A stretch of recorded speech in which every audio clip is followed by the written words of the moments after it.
Ang pag-ibig sa isang vampira. Chapter 4. Pagkatapos nilang mag-usap ni Aling Rosa at nagkapalagayan ng loob, sinabi din ni Angel ang kanyang sikreto na siya ay isa ding vampira. Dahil malaki ang kakayahan ng matanda, nagpasya siya na isama na lang sa kanilang nayon at ipakilala sa mga tao. Pumayag naman ang matanda sa sinabi ni Angel. Pagdating nila sa nayon, nagulat si Alucard dahil ilang araw na niyang hinahanap si Angel gawa ng umalis ito nang hindi nagpapaalam. Agad na niyakap ni Alucard si Angel at hindi na niya pinansin ang kasama nito. Hindi napigilan ni Alucard na tumulo ang kanyang luha dahil sa tuwa. Ang buong akala niya ay iniwan na siya nito. Akala ko iniwan muna ako, bakit ka naman umalis nang hindi man lang nagpapaalam? Nag-aalala nitong wika. Huminga ng malalim si Angel at nagsalita. Sorry mahal ko, natatakot lang kasi ako kaya nagawa ko iyon. Sagot nito. Basta kasama mo ako Angel hinding-hindi kita pababayaan. Pinunasan ni Alucard ang kanyang luha sa mga mata at kumalas na rin sa pagkakayakap. Siya pala si Aling Rosa, siya ang makakasama natin sa lahat ng laban dahil marami siyang alam. At isa pa, kalahi din natin siya. Isa din siyang vampira. Pagpapaliwanag ni Angel kay Alucard. Nanlaki ang mga mata ni Alucard. Paano sila nagkakilala ni Angel at Aling Rosa? Walang kaalam-alam si Angel na kamag-anak ito ni Alucard si Aling Rosa. Balak talaga ng matanda na subaybayan palagi si Alucard upang alam din nito ang sitwasyon ng lalaki. Ngumiti si Aling Rosa at niyakap si Alucard. Ito pala ang nabihag mo, Alo. Sabay batok kay Alucard. Ang galing mo talaga pumili, maliban sa mabait na, at mapagkatiwalaan pa. Gulat naman si Angel sa mga nangyayari. Kumunat ang noo niya at tinitigan si Alucard. Mahal, siya ang tita Rosa ko. Pagpapaliwanag ni Alucard. Pagkatapos ng kanilang mahabang pag-uusap ibinahagi ni Alucard ang kanilang tagumpay laban sa misteryosong nilalang. Sa pagdiriwang ng kanilang tagumpay, ibinahagi ni Alucard ang kanilang mga pinagdaanan sa loob ng kuweba. Ang mga kwentong kanyang ibinahagi ay nagdulot ng takot at pagkamangha sa mga nakikinig.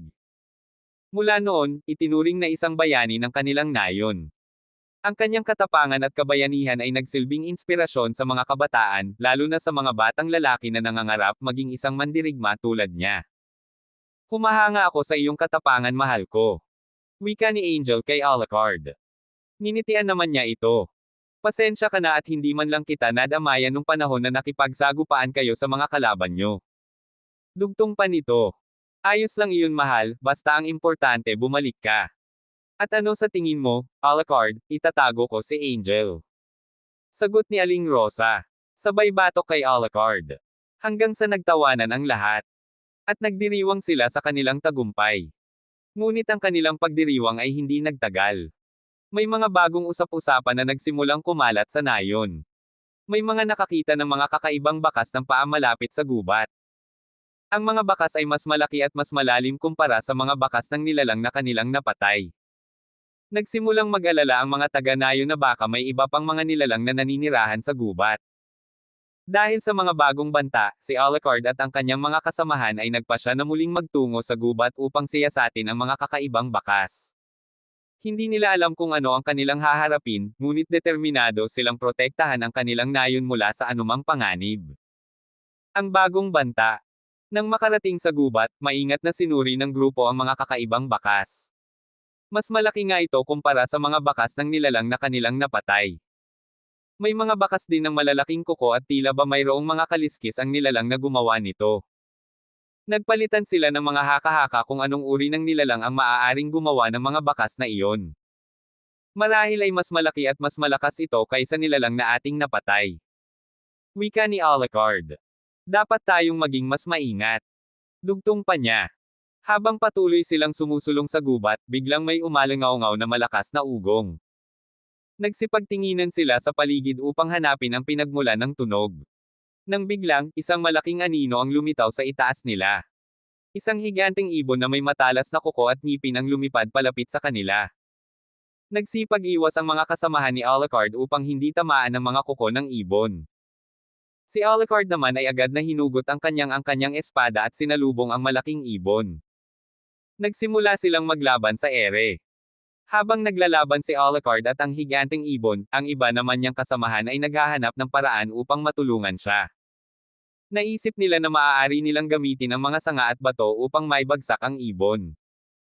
Nagsimulang magtapon ng mga bato at sanga ang mga kasamahan ni Alucard sa ibon. Natamaan ang ibon ng isang malaking bato sa ulo. Napasigaw ito sa sakit at nagsimulang bumagsak. Samantala, si Alucard ay hindi nagpabaya at patuloy na inatake ang ibon hanggang sa tuluyan itong bumagsak sa lupa.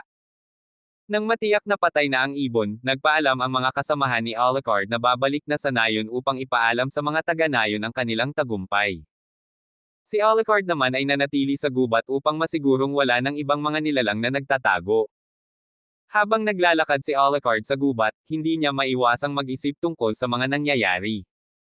Bakit tila may mga bagong nilalang na lumalabas? Mayroon bang isang mas malaking banta na nagkukubli sa likod ng lahat na ito? Nang pipalubong na ang araw, nagpasya si Alucard na bumalik na rin sa nayon. Dala-dala ang bangkay ng higanteng ibon, ibinalita niya sa mga taga-nayon ang kanyang tagumpay.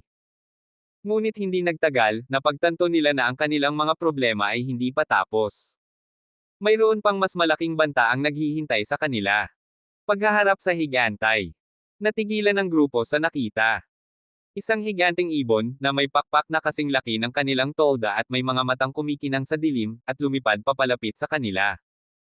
Ang balahibo nito at kulay abo at itim, at ang tukan nito ay tila bakal ng handang tumuka. Isang griffin. Bulalas ni Alucard. Ayon sa mga alamat, ang griffin ay isang halimaw na may katawan ng leon at ulo ng agila. Ngunit ang nilalang na ito ay mas malaki at mas nakakatakot. Nagkatinginan ang mga kasama ni Alucard. Alam nilang nasa malaking panganib sila. Ang griffin ay isang alamat na kilala sa kanyang lakas at tapang. Ngunit hindi sila susuko ng walang laban. Huwag tayong mag-alala. Wika ni Aling Rosa, ang manggagamot ng grupo.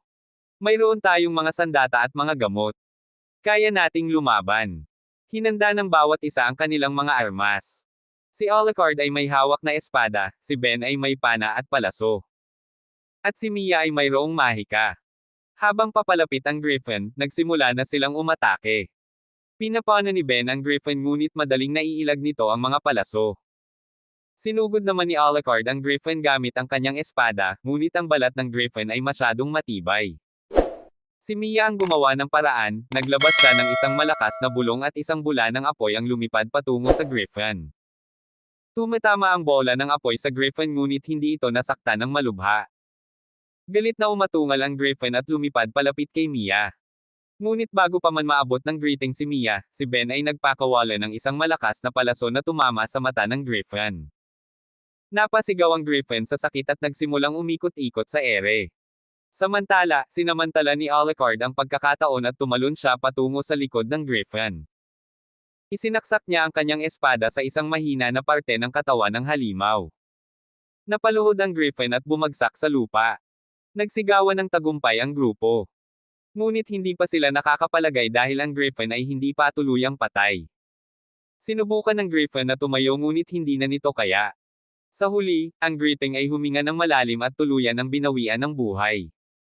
Nakahinga ng maluwag ang grupo. Nagtagumpay sila sa isang mahabang laban, ngunit alam nila na hindi ito ang huli nilang pagsubok.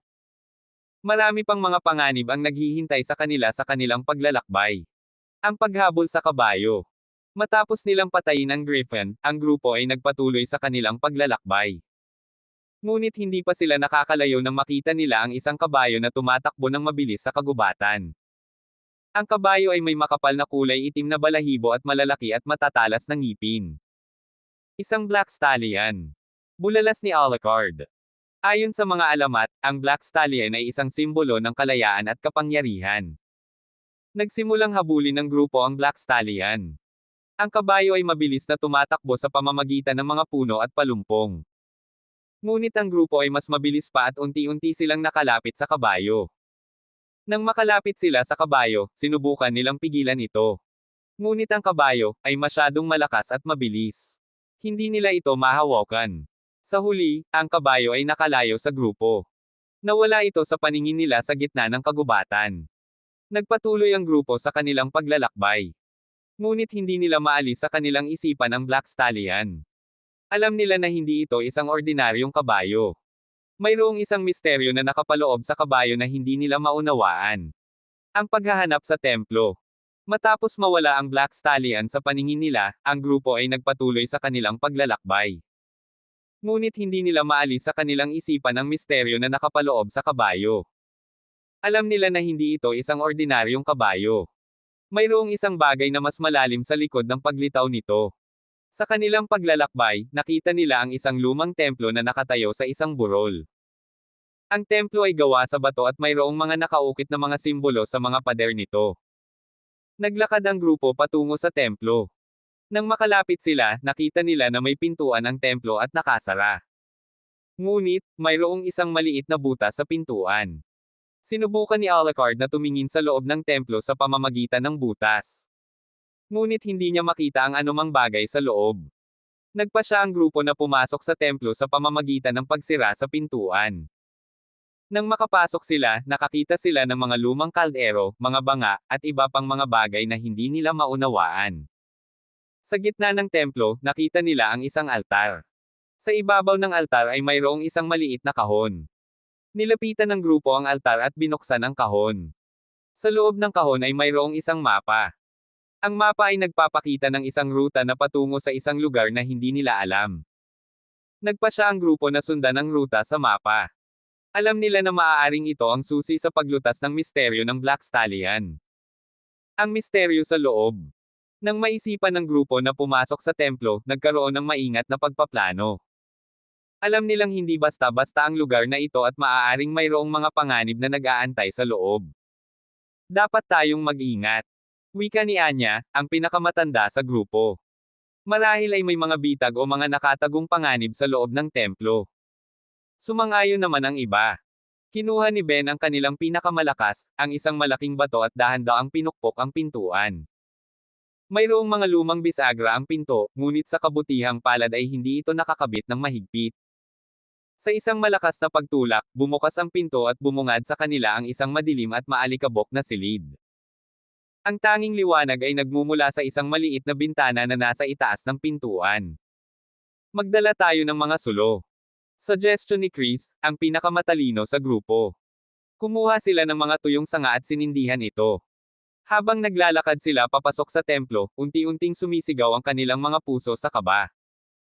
Ang bawat tunog na kanilang naririnig ay nagpapalakas ng kanilang mga hinala na hindi sila nag-iisa sa lugar na iyon. Sa gitna ng silid, mayroong isang malaking bato na may kakaibang mga ukit. Mukhang isang altar ito, ngunit para saan? Habang papalapit sila, napansin nila na mayroong isang maliit na butas sa gitna ng bato.